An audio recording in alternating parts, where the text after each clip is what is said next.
Hello, and thank you for tuning in to CLU TV. I'm Emma Hopp. And I'm Sahal Farah. In this episode of CLU TV, we bring you the issues and events happening on our Cal Lutheran campus. Today we will hear about the Careers and Communication panel and how it's helping connect students to their dreams. And are you a fan of NBC's Biggest Loser? Well, Student Life is hosting a program here on campus, and we have the details. We will also be hearing from CLU students athletes on baseball and rugby teams about season strategies and upcoming big games. Then Tora will take us inside the fitness center scandal where your health and hygiene may be compromised. After, we will talk with Wendy Jimenez from the Disability Center about her prominent role in the Kingsman community. And it's award season, so the Oscars are soon approaching. Who do you think will walk away with a golden statuette? We make our predictions.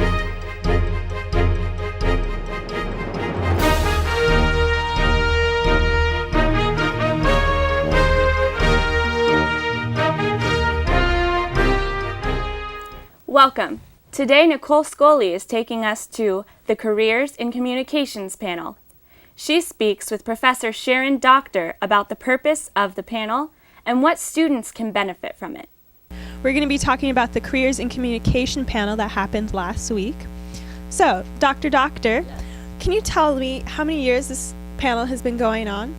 I think we've been doing the panel for about 15 years, a long time. And it actually came about as a result of a suggestion from a student who wanted to know about the sort of diverse array of careers that were available in the field of communication. What are your goals for the students to take out of the panel? We have several goals for the panel. One of the more practical goals is for students to be able to make contacts for people within industry. So, for example, we had a journalist on the panel last year, and I know this year some alums and some students are doing some freelancing. I've also had many students get internships. I know, for example, the person from Dun & Bradstreet this year has hired many of our students as interns. So there's that very practical aspect. In addition to that, we want students to be able to hear about and think about communication in a very broad way to get some very practical and helpful tips in getting a job, and also to get some tips about being successful in the job. If you could have a dream panel, who would be on this panel? Captains of industry, for sure. So I guess the dream panel would be alums like yourself who had gone out into the world of work and who were very successful, heads of studios or media organizations, people doing work in nonprofits, people in the advertising or marketing fields. Those would be my dream panelists. Dr. Doctor's hopes for next year's panel are to open students' minds to different fields and opportunities that are inspiring and meaningful for them. Thank you so much. We've had a really great talk, and I would like to invite all of you to come to next year's Careers in Communication panel. I'm Nicole Scholey, back to you guys in the studio. The CLU community is always looking for ways to help students and push them towards careers. That is definitely reassuring to hear as a student. Absolutely. And not only does the Kingsman community help students with career connection, but it is also helping students set new fitness goals. That's right, Sahal. Student Life is hosting a 10-week Biggest Loser program. Participants are teaming up with student trainers to get healthy. Matt Mercado has the story. We're at Cal Lutheran's Gilbert Sports and Fitness Center, where participants of the Biggest Loser program regularly meet to discuss and plan ways to embrace a healthy lifestyle. The Biggest Loser is a 10-week program designed for students, faculty, and staff that desire to develop a healthy lifestyle. Consisting of about 50 participants, the program is divided into separate groups that are led by student coaches. We discuss the program with some of the faculty and participants. Cal Lutheran's Biggest Loser is a 10-week program that really focuses on motivating participants while also providing them with information and resources. In terms of kind of getting this program together, both Elizabeth and I just kind of sat down in the summer and we were talking about different ways we could collaborate with each other and how we could get a program to, one, incorporate students, staff, and faculty all in one program together. It's something that we really want to get our staff and faculty involved with our students outside of the classroom experience. It's designed to help teach strategies and tips in engaging a healthy lifestyle, being active, and just kind of maintaining that lifestyle. Well, lifestyle, obviously keep active, and as you get older it's very important because I also have arthritis, so the more I move the better it is. The nutrition part of it, and then the camaraderie. But I think the main thing we're really stressing is motivation, is you have that extrinsic motivation, which is our team. We will email them, text them, take them out on hikes, but it really comes down to, do you really want this? The intrinsic motivations to do it yourself, for yourself. It's not a diet, it's not like really a program so much as a lifestyle change. And I think that's what we're really emphasizing. Well, good luck to those participants. I can't wait to see the results. Props to them. I can't wait for the results either. And speaking of fitness, the CLU baseball team is gearing up for a new season. Will the team hold on to the title of being Skyhawk champions? Xavier takes us to the field. In 2013, the Kingsman baseball team wore the crown as Skyhawk champions. In 2014, they're faced with the challenge to repeat with an entirely different team. Four-year starter and senior infielder Nico Della Valle talked about the mindset and attitude of the squad going into this year. We just want to keep doing the same thing we did last year. We just brought back the motto of just owning and competing and knowing your role, which is what we did last year. We've got a lot of talent on this team. Just because we lost a lot of guys doesn't take us out of the competitor for the top spot. So far, the Kingsmen are 3-1 overall with high expectations going into Skyhawk play. Nothing really changes. Our approaches don't change. Our thoughts upon the season don't change.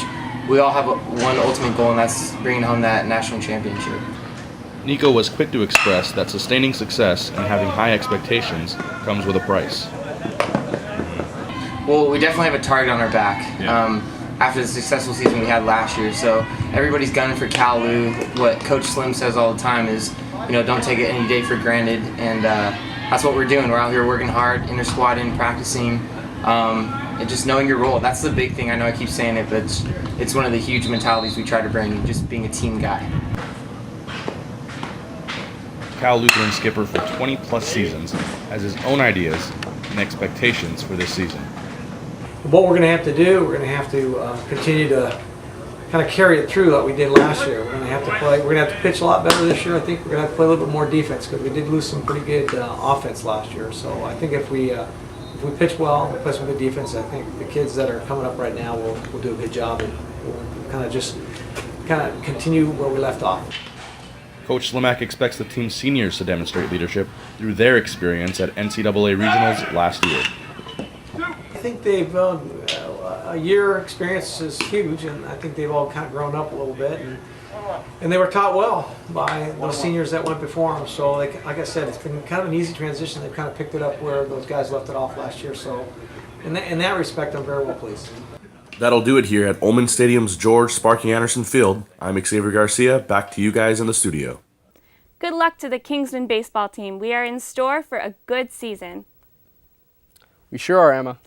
And as the baseball team gears up for their season, the CLU rugby team is prepping up for playoffs. Rugby has had a season of up and downs, but will they end up on a high note? Olivia has the story. Thanks, guys. I'm here at the North Field where the RFC Knights are taking on Pepperdine in the fourth consecutive home game of the season. Pepperdine is CLU's local rival team in rugby, and both teams are at the top of the division, making for an interesting match. Despite fighting hard, the Knights suffered a loss in one of the most intense games of the season thus far. I'm here catching up with the Knights hooker, Ted Canahans. Ted, can you tell me, what was the Knights' prior history with Pepperdine like before today's loss? They're actually the crosstown rivals. We've played against them since the club was founded, so it's going on 2 or 3 decades now. They're the closest team that we play that's in our league, so we've definitely got a little bit of a back and forth history going between us. Okay. Despite today's loss, you guys are still heading off to playoffs. Do you think there's anything that you could possibly improve upon before getting to playoffs? Absolutely. Today's loss especially was, it was a game we definitely should have won. it came down to silly mistakes. We gave the ball way too easily. We just made dumb decisions in the middle of the play. So, this loss, I think, will help us settle down and figure out what we need to do, and, we'll carry that through with us into playoffs. Well, we definitely wish you the best. Can you tell us when and where the playoffs / your next game is? Our next game is next Saturday, and that's in Westmont, which is near Santa Barbara. And then playoffs, we'll be playing against Occidental College in 3 weeks. Awesome. Thank you so much, Ted. Reporting, I'm Olivia Hill. Back to you guys in the studio. Best of luck to the rugby team in the playoffs. I think I'd be really good at rugby. Don't you agree, Sahal? Maybe we should both join the team. Or maybe we should stick to cameras. Rugby's a little too intense. I'll just get my moderate exercise at the gym. But that might not be a good idea either, Sahal. There is a bit of a hygiene scandal over there at the Forest Fitness Center. Tora uncovered some unsettling information about the cleanliness of the facilities. Hi, I'm Tora, and I'm here at the Gilbert Sport and Fitness Center, where the CLU gym is located. Recently, students have been complaining about the gym being unsanitary and not suitable for working out. We went inside the gym to look at the equipment, and as we could see, there was plenty of dirt on site. To see if there was any growing bacteria, we got a Petri dish. Collecting samples from this Petri dish and leaving it in a designated area overnight will allow us to see the actual bacteria that is growing on this equipment. Even though it was easy to see with your own eyes on most of the machines. So we just picked up the Petri dish from the lab, and the results are astonishing. As you can see, these are the germs that are currently living and growing on the equipment in the gym here at CLU. If this is not disgusting, I do not know what is. Hi, I'm here with Shaquila, student at CLU. Shaquila, how often do you work out at this facility? At this gym, I work out like 3 times a week. Do you ever feel like the equipment is unsanitary and not clean? In all honesty, no. I feel like it's pretty sanitary. The only thing is sometimes they don't have wipes left over, so you can't sanitize yourself beforehand. Yeah. So it's like you don't know who was on it before you. Okay. Have you ever been to other gyms? Do you have to compare it to this gym? No, I don't. No. This is my home gym. Okay. Thank you so much. You're welcome. I'm here with Haley, who's the CLU athlete on track and field. Haley, how often do you use the gym here? Well, we lift 3 times a week in the mornings, Monday, Tuesdays, and Thursdays, and then I do use the gym by myself on the weekends whenever I feel like I need an extra workout. Do you feel like the gym is unsanitary and not clean? I definitely agree with that statement. The dispensers that are supposed to have the antibacterial wipes in them are usually empty, and so a lot of people never wipe down equipment that they use, and you can see like after someone's used something and you want to go and use it, that like there's sweat and everything is still on it and everything. And just as a student athlete, if any of us are sick and we all use the same equipment, it's just like I know that I'm touching their germs and that I could get sick when it's like I'm doing what I'm supposed to be doing. So I just wish that the gym did provide more means of sanitation. And I know that they wipe down the equipment, but I don't think it's as often as they should with how many people do use the gym here at CLU. Yeah, thank you so much, Haley. From what we have seen, the CLU gym is apparently not as sanitary as we would want it to be. This is Tora reporting live. Back to you guys in the studio. Hopefully that was the worst of it. Maybe the fitness center will make some changes due to your findings. I sure hope so, Sahal. On a brighter note, we turn to the CLU Center for Disabilities highlight the remarkable contribution the staff member Wendy Jimenez is making to the Kingsman community. To you, Christopher. As part of serving CLU, we take a look into the life of our esteemed staff to show how he or she fits into the Cal Lutheran community. College can be pretty overwhelming, especially for incoming freshmen and individuals who have a hard time with classes. It makes it even harder with disadvantages you never expected. There is one woman who can help guide the way and ease the passage through this period of our lives. One Wendy Jimenez, who has great vision without being able to see. Disability Support Services, or DSS, is committed to providing equal access and opportunity to students with all types of disabilities in a way that promotes respect and self-advocacy.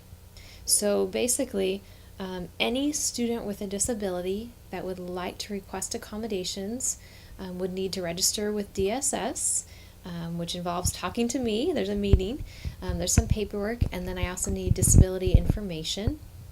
So all those things together, it all starts with the student choosing to self-identify that he or she has a disability, and then talking to me about it, and we can see what we can set up.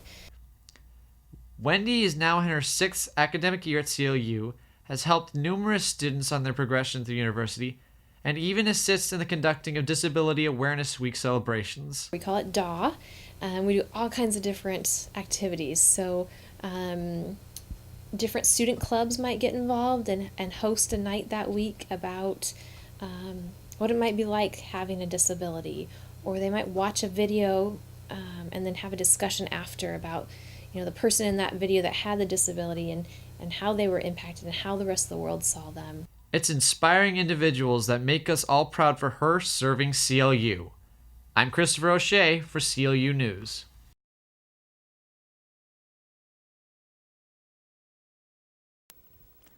We really do have amazing staff and professors here at Cal Lutheran. We absolutely do. Thank you to the Disability Center for all they do to serve our campus.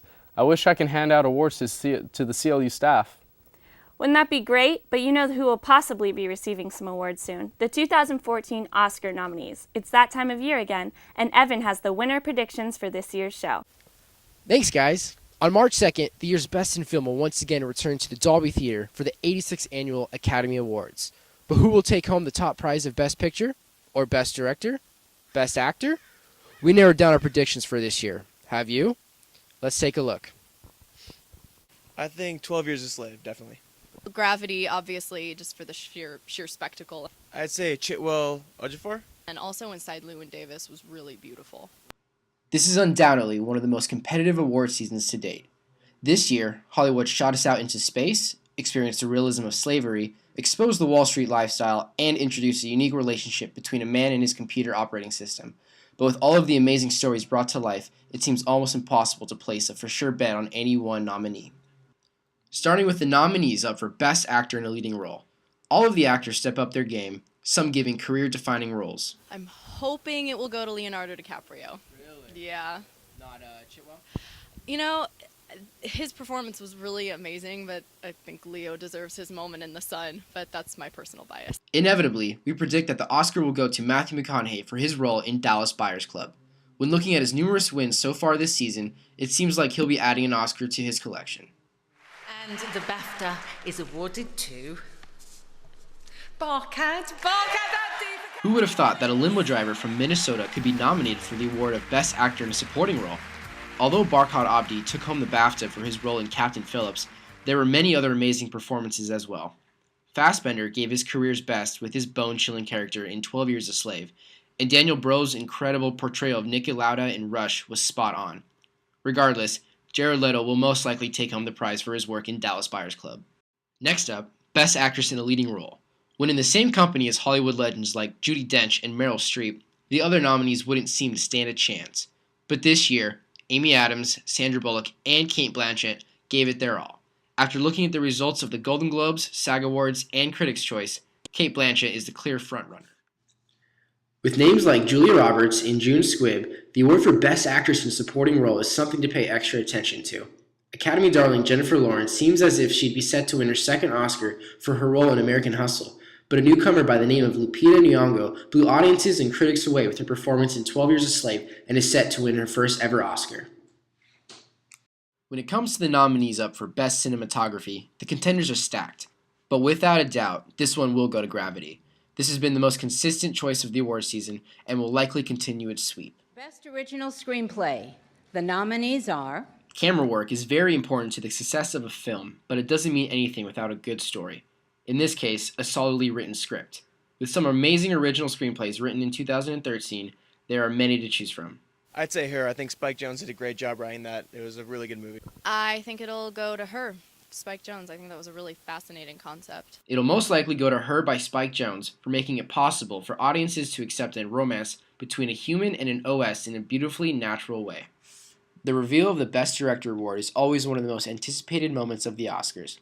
Steve McQueen and Alfonso Cuarón have been butting heads during the award season with their amazing achievements in film. Although 12 Years a Slave is a more well-rounded film, Gravity's sense of direction is something to be admired and respected due to its pure imagination and revolutionizing of tech use in the industry. This one will be going to Cuarón. And finally, the award for Best Picture of the Year.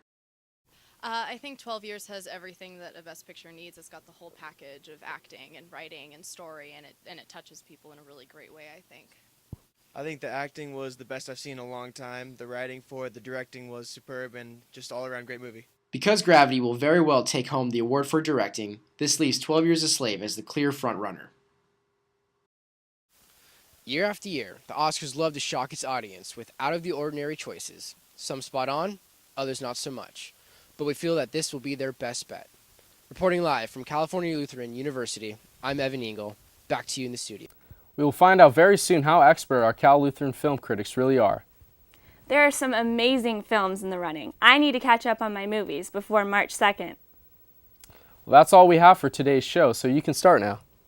Perfect. Thank you for choosing CLU TV, and we look forward to seeing you next on the next episode. I'm Emma Hopp. And I'm Sahal Farah. Until next time.